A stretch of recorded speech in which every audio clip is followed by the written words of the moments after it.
Hello, YouTube subscribers. Today or tonight, whenever you're watching this, I am doing another Marvel Fox movie review. Tonight's movie review that I'm doing, because I'm recording this at night, is Logan.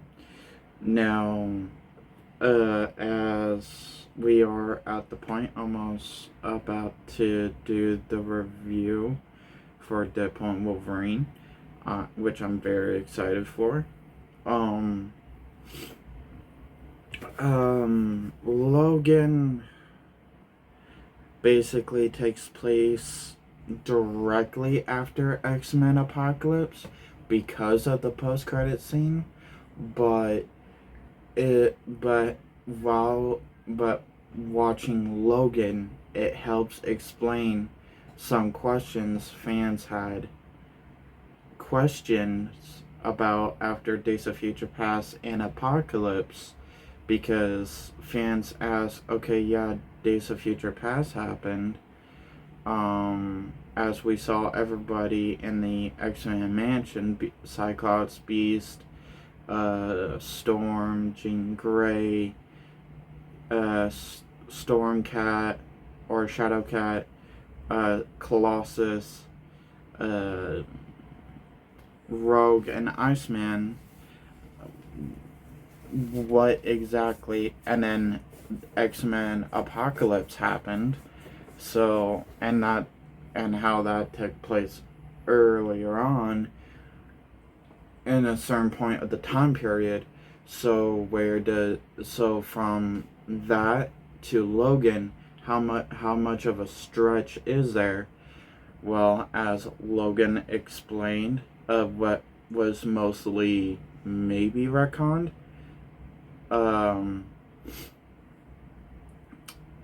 X-Men, the very first X-Men movie still happened because they mentioned the Statue of Liberty. X2, X-Men United still didn't happen. It did not happen. X-Men The Last Stand did not happen. The Wolverine still happened. Basically, the only movies that did not happen and got retconned in those new time period is basically X2, the X-Men United, X-Men The Last Stand,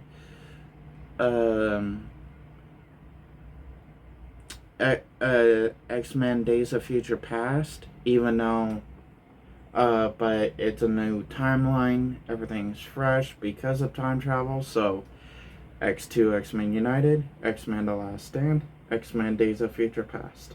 Did not happen.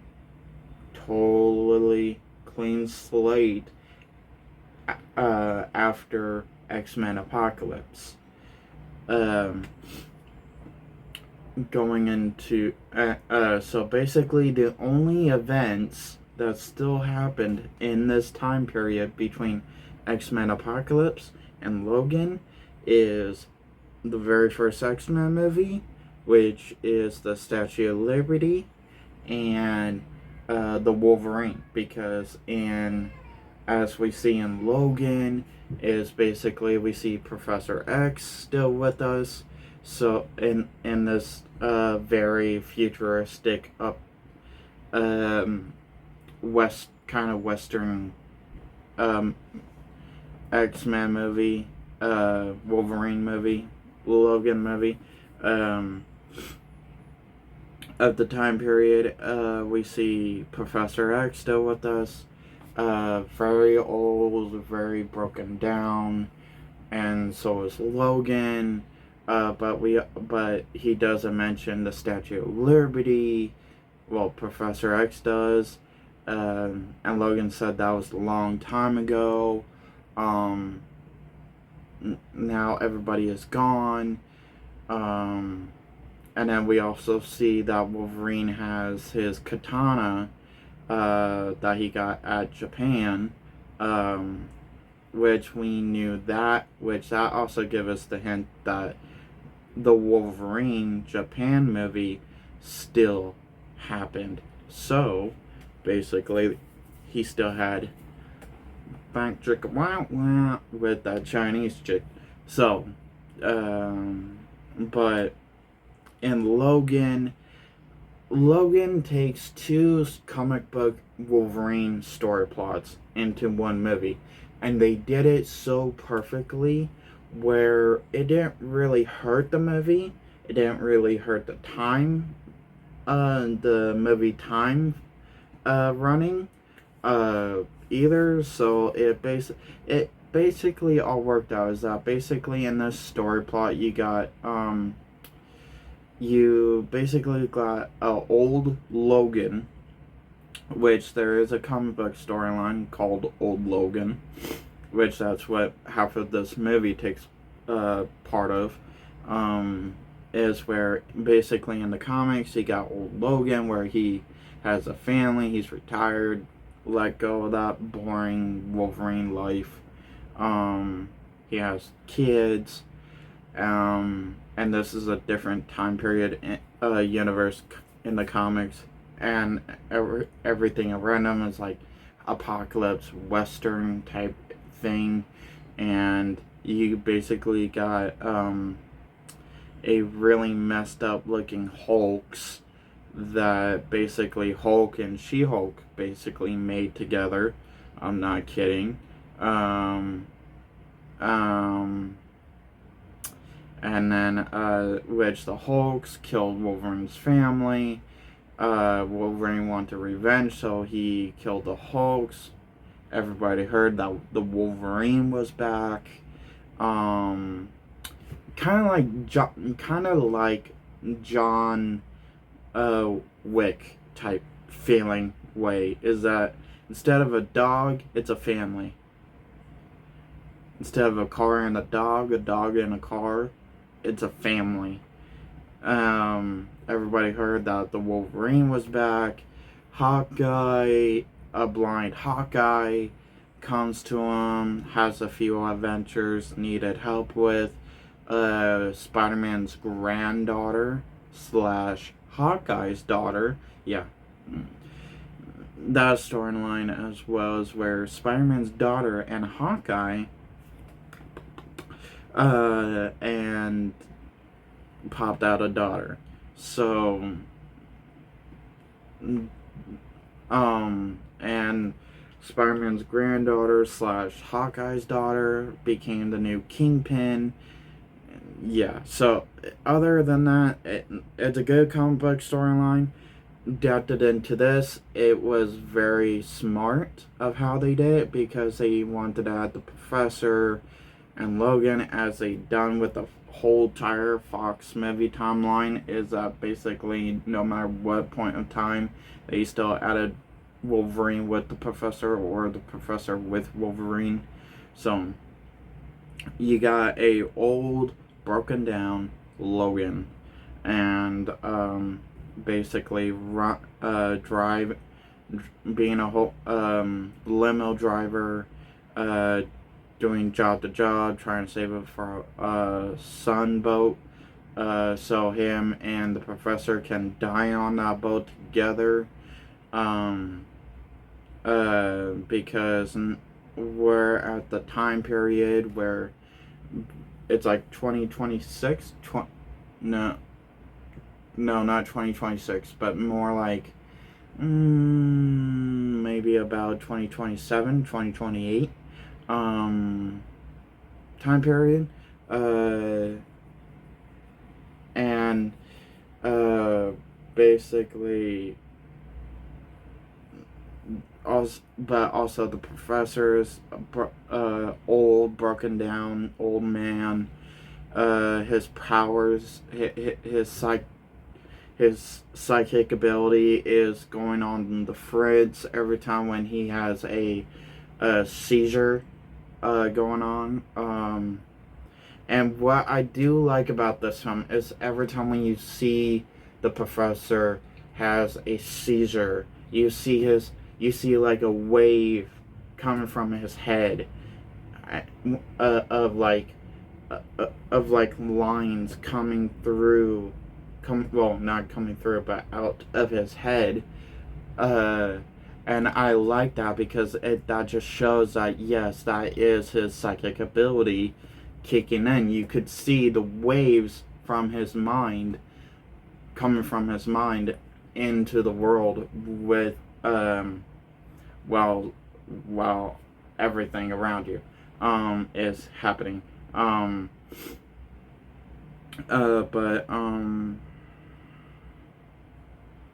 where basically Logan and Charles really doesn't have anybody else because of what Charles Caesar accidentally did. Because as Charles has a seizure, his power, since he is the most strongest psychic mutant on Earth, is that basically if every time he has a seizure, and depends how long it goes, it can kill a good amount of people. Well, it killed not just it killed basically the whole entire X-Men and the students there at the school, which, because at one point you start to wonder, okay, why aren't they with the X-Men? Why are they on their own? Well, kind of on their own. They're with the guy that we kind of see in few parts of X-Men Apocalypse, where he can sniff out mutants no matter how far they are. Caliban. Yeah, Caliban was the character's name. Because Logan went to Caliban seeking for answers, help, no matter what the help is, but Logan won't talk to him. He can't really help him, not really, if Logan doesn't basically does his part in return. But which we see Caliban's weakness also in Logan, which is sunlight. So basically a vampire. His skin burns if it hits sunlight, so vampire. Which it's funny because when he has a fight with Logan explaining the boat, he makes a joke about Nosferatu. So where he's like, I don't see me sunbathing out in the sun. I see me below decks like Nosferatu. So to me that was funny. To me that was a cool reference.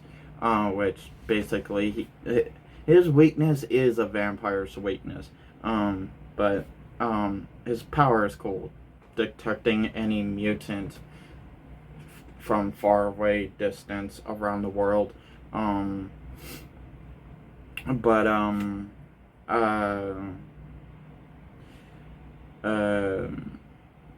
Logan trying to keep Charles' powers in check so it doesn't really kill anybody else, and Charles asks Logan in a few of the beginning scenes of the movie, what happened to everyone? What did you do? Logan, what did you do? Making us think, okay, Logan did something. That's why he's regretting remembering his friends, because he accidentally maybe killed his friends, when no, not really. And more further into the movie, we find out that basically Charles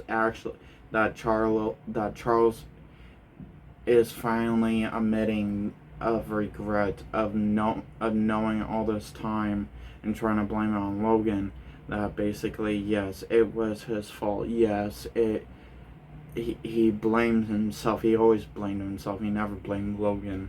And he understood why Logan did what he did to protect. It is because he did what he did to protect others. Humans, maybe other mutants. Because Charles, when he had his first uh, uh, um, seizure, it basically killed the whole entire X-Men in the mansion and all the rest of the students in the school. So, and basically it put Logan and Professor in a deep depression that basically all through, uh, as we see them in the beginning of the movie, they're in deep depression. They don't get along anymore, and they don't really want to be around each other, even though they look out for each other. And of what happened, and Logan knows if he lets Charles go, then he has losing everybody. But he doesn't want, no matter how much he shows that, he does want Charles to stick around as much as possible because he knows Charles is the only one he has left, and so does the professor. The professor knows that too. Sidekick power or not. And the other half of the storyline of this movie is basically the comic book storyline of Wolverine, where he finds out that the scientists that that give him the adamantium bones and claws made a clone of him. Well, sadly, this clone storyline was a lot more better than the Spider-Man clone storyline, and because Logan didn't, it wasn't really so much of a clone male version of him. It was more of a clone female version of him that was trained, brainwashed to learn how to be a weapon to hunt him down.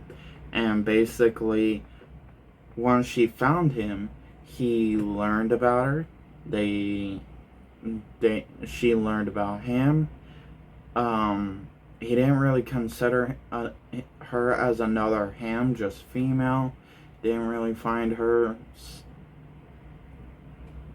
interesting in a romantic way. He just saw her as a daughter, and he didn't, and that's basically how the story went.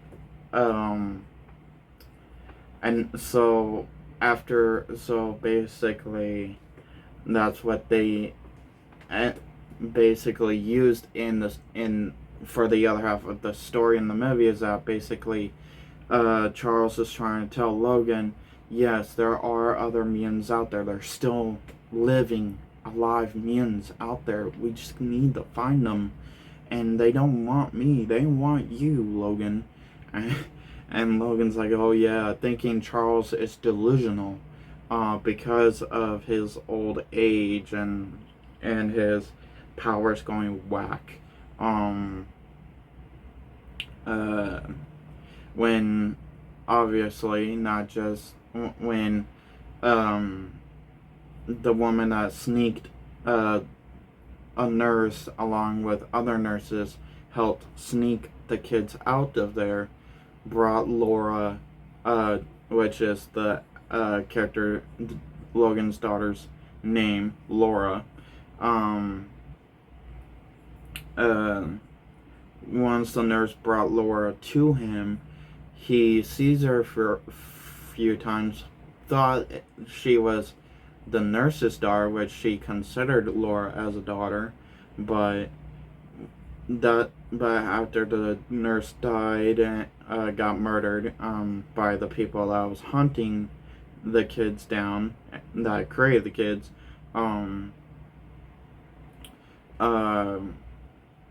basically he finds out that Laura is actually his daughter by blood, a clone. Even though it's a clone of him, he still counts it as a daughter in comic and in live action.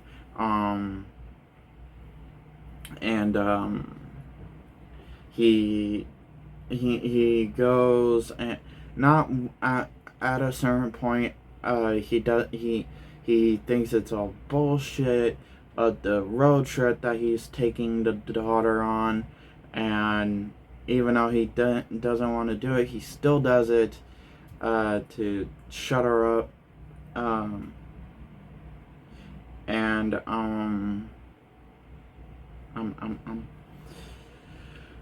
um, a certain part of the movie is that where Charles dies, after the three of them run into a clone, basically a handmade Frankenstein clone of Wolverine himself, that basically the scientists made, because they realized cloning children and raising them as weapons doesn't really work as much, because feelings, souls, and emotion BS. So they figured by Frankenstein pieces together, by growing certain pieces together, makes the perfect weapon, makes the perfect sense. Uh, so, um, so there's that.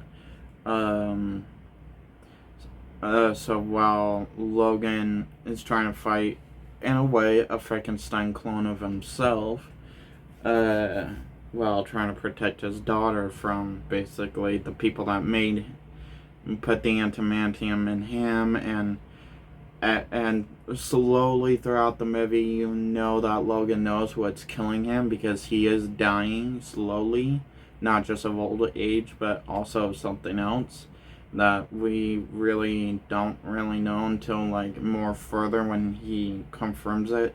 Is that basically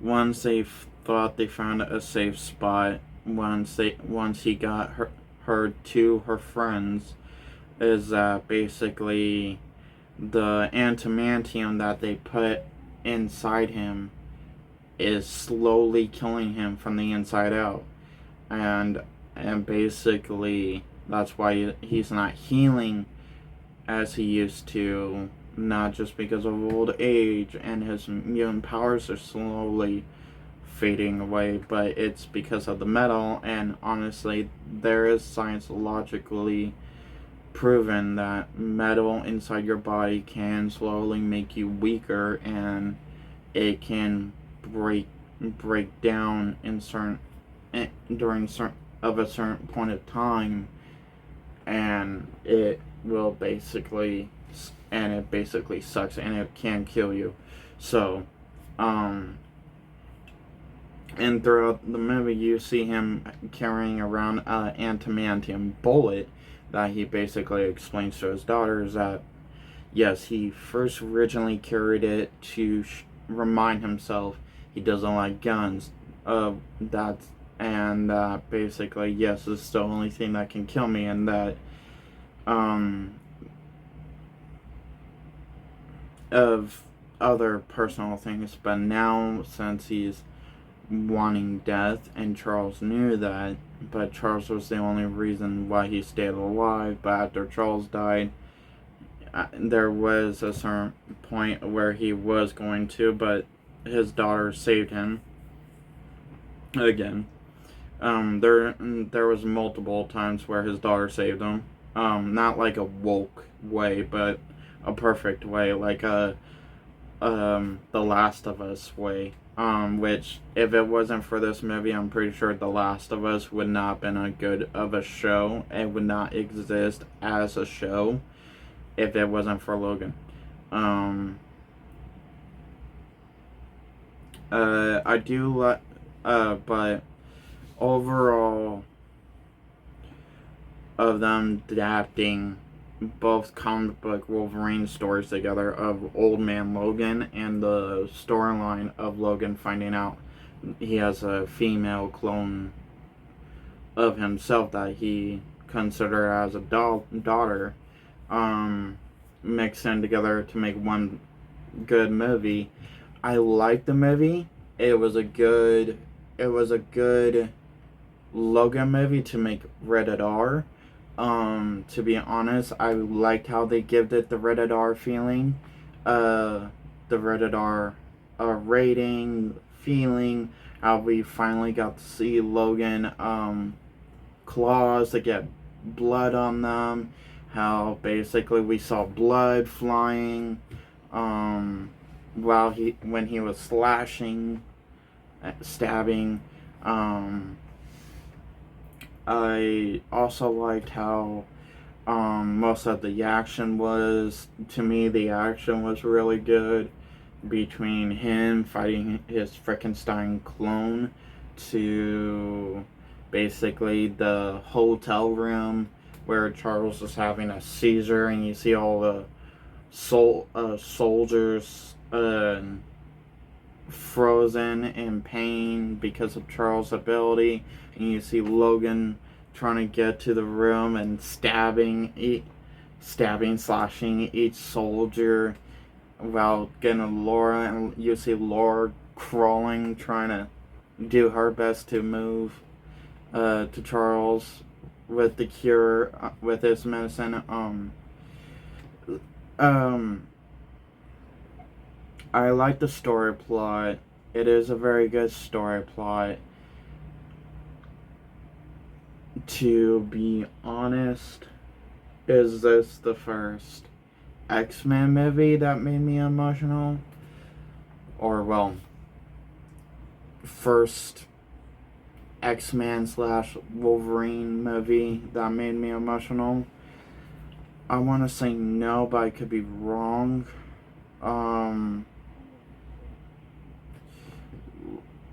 To me, Logan is the most emotional one that I can think of right off the bat.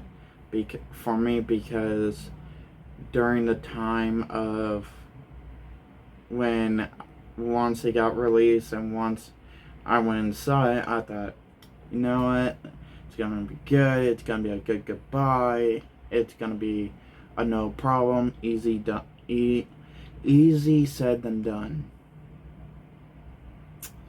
I got to the theater, I got to my seat, and basically, as you see Laura not really liking Logan at first, but slowly grew this bond for him as Sam finally sees him as a father figure.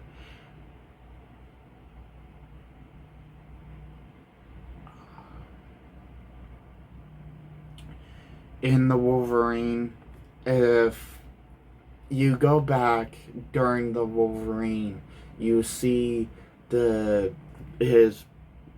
girl that quilts to be his protector, and the Wolverine where he goes to Japan, where she told Logan that she had a vision of him holding his heart in his hand. I didn't think anything of it. I thought it was because of what was going to happen in that movie, when reality, that basically she wasn't seeing that moment of time. She was seeing a jump forward in time, and basically that was the moment in time that she was seeing, is because basically he was laying on his back, and as Logan considered Laura as a daughter instead of just a clone of himself as a different sex, and how he considered her as his heart, his daughter, his child, and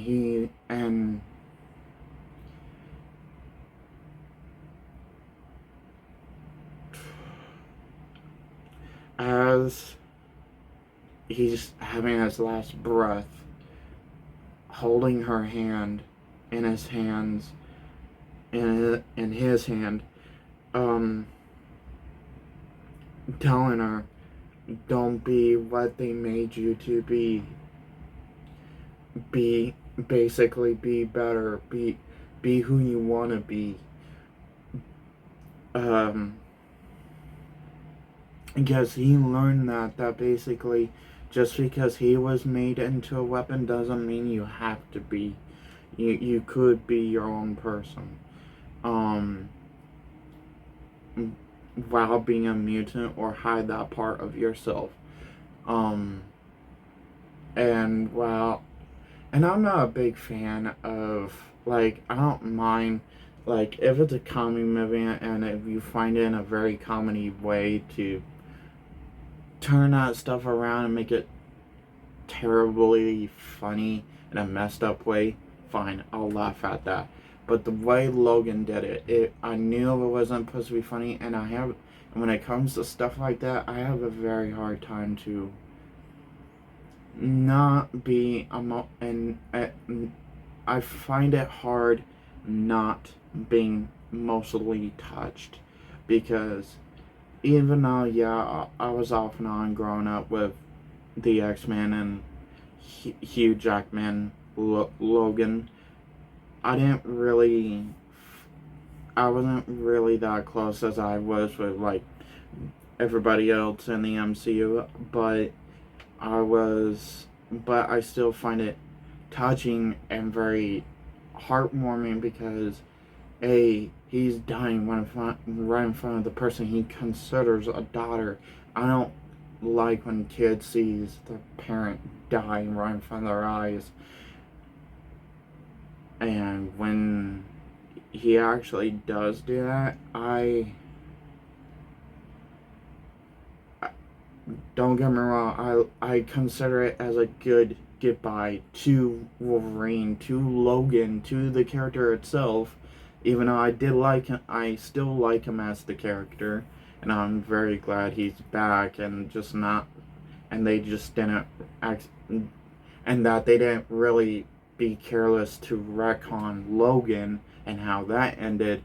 They were still faithful to that movie by going in their own direction, in their own way, by bringing Hugh Jackman back as Wolverine.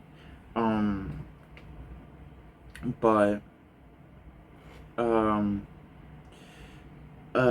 so overall, good movie, good action. I will always give this movie 10 out of 10, 100 out of 100. So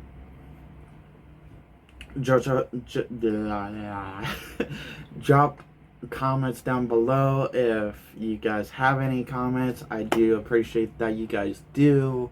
Anything Marvel, anything X-Men, anything Fox related, like Aliens, Predators, X-Men, Fantastic Four, Daredevil.